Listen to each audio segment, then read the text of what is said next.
Ер адам әуежайда қамалып қалды. Мақсатыңыз не? Келудегі мақсатыңыз не? Ол алға да артқа да жүре алмайды.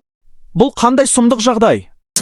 Навор Бар пәле, оның елінде бір түнде әскери төңкеріс болып, мемлекетінің жер бетінен жойылып кетуінен басталды.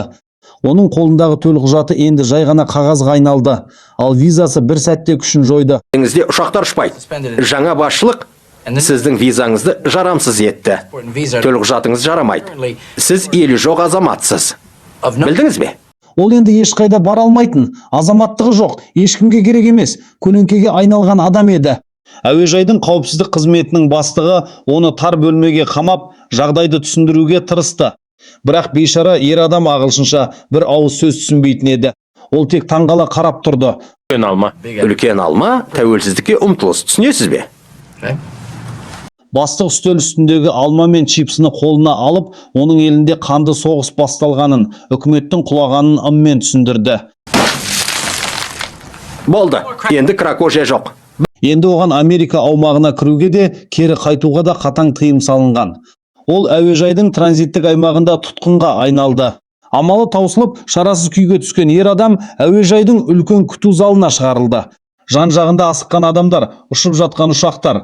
Теледидардан өз еліндегі қанды қақтығыстарды, жарылыстарды көріп, төбесінен жай түскендей болды. Ол теледидар экранына жабысып, айналадағы адамдардан көмек сұрап жалынды. Өтінем. Даусын. Қалай шығаруға болады? Бірақ мына қатыгез, өзімен өзі әлек болған әлемде ешкім оған мән бермеді. Оның жанайқайын ешкім естімеді. Қарны ашқан қалтасында көк тиыны жоқ ер адам енді алып әуежайда өмір сүруге мәжбүр болды.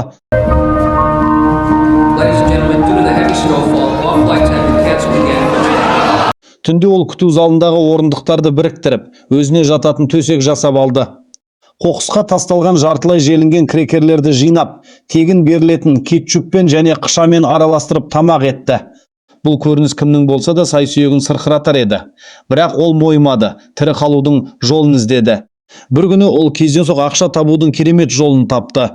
Адамдар тастап кеткен жүк арбаларын арнайы орынға қойса, аппарат оған 25 цент қайтарып беретінін байқап қалды.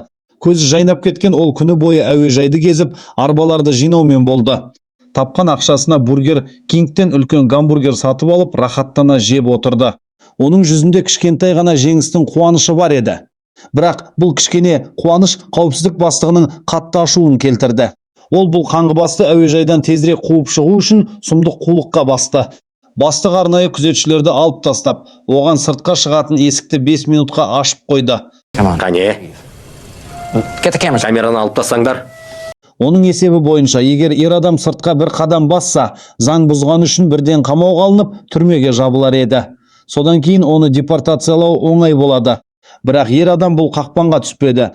Ол ашық есікке жақындады да күдіктеніп тоқтап қалды.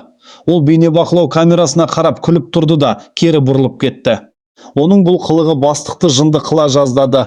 Бастық енді оны аштан өлтіру үшін арбаларды жинайтын арнайы жұмысшы жалдап қойды. Қарай өзім істеймін. Мен жүктерді апарып орналастыру бойынша. Болса тамақ жоқ. Бірнеше күннен соң ол есіктен шығып заңды бұзады. Содан соң біздің басымызды қатырмайды. Мүмкін қазір оны... Енді ер адамның жалғыз табыс көзі кесілді. Ол қайтадан аш қалды. Алайда ер адам берілетіндердің қатарынан емес еді. Ол түн ішінде жабық тұрған құрылыс алаңына кіріп, шашылып жатқан құралдарды алып, қабырғаны сылауға кірісті.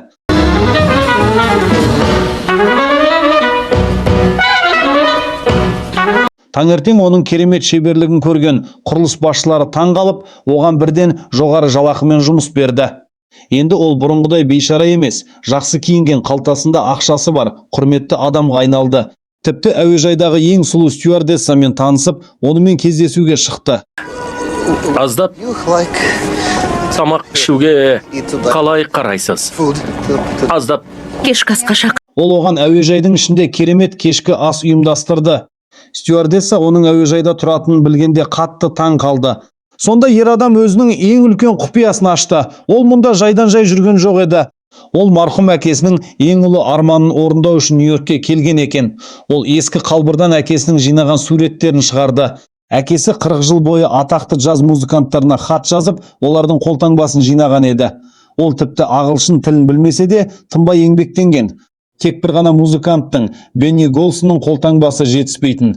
Әкесі сол арманына жете алмай дүниеден өткен. Ер адам сол қолтаңбаны алып, әкесінің аманатын орындау үшін осында бәріне төзіп жүргенін айтты. Бұл оқиғаны естіген стюардессаның көзіне жас келді. Мен сізді күтемін.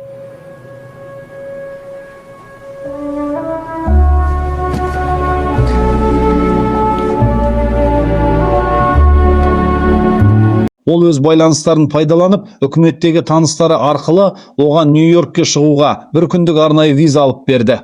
Сонымен қатар қуанышты жаңалық келді. Оның еліндегі соғыс аяқталып, бейбітшілік орнады. Ер адамның қуанышында шек болмады.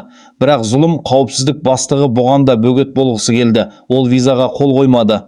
Ол ер адамды шақырып алып, егер ол қазір өз еліне ұшып кетпесе, әуежайдағы барлық достарын, еден жуушыны, тамақ тасушыны жұмыстан қуып, депортациялайтынын айтып қорқытты. Үйге кетемін.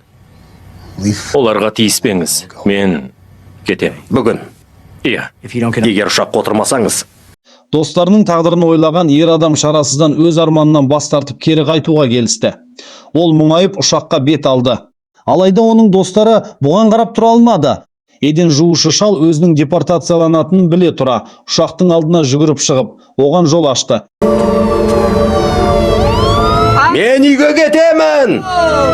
Бұл көрініс барлық әуежай қызметкерлерін рухтандырды. Олар ер адамды қолдап, оны сыртқа шығарып салды. Кешір, Виктор.